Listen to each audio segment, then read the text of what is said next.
that player that we kind of were praising all of the second half of last season is stealing the show right now, isn't it? Morgan Gibbs-White, who I remember this time last year, we were all completely baffled by the transfer fee that Forest had paid for him. And now we're thinking, well, that was astute business, wasn't it? Because he looks like he could not only do a job for the rest of this tournament, but break into the senior men's team as well. Because I think he's been phenomenal. He hasn't actually scored yet, has he? But he's been so central. 3 assists, is it? It's 3 assists, so central to the attacking play that... it was 2, wasn't it? Both in the same game. And it's just been so central to the way that the attack kind of plays around him. He creates so much space, but he's also a danger that you can't ignore. Dave, he's showed glimpses of that for Nottingham Forest in the running, hasn't he, as they escaped relegation. But with this kind of quality of players around him for the under-21s, it's really coming into his own, isn't he?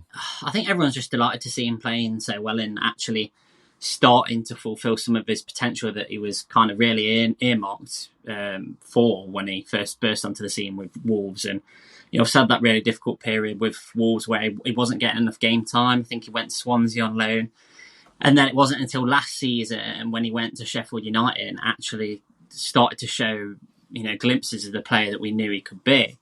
And he's continued this summer with playing really well. Obviously, you mentioned 3 assists, 2 assists in the game against Israel, and Israel team are actually a really strong young team.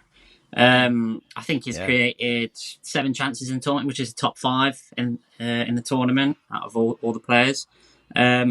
I think what he does offer as well is he's quite an experienced player. Like we forget he's still only 23, but that is quite a senior age. And there's a number of players in that England team actually that are in or around that sort of age. And I think that's why they're probably one of the favourites for the tournament, is because if you look at a lot of those players in that team, the likes of Noni Madueke, Angel Gomez, who a lot of people kind of forgotten about, almost forgotten man, Emil Smith-Rowe, Gibbs-White, Anthony Gordon, Curtis Jones, a lot of those players have had over 75 games for, in first team football, which is, it was a big problem. If you looked many years ago, there was a problem where there are a lot of players weren't getting games, professional games for their clubs, and it was a well-known issue that I think the FA didn't really know how to rectify. And if you look at a lot of those players now, they're all playing first team football for their clubs, and I think that's just fabulous to kind of see. And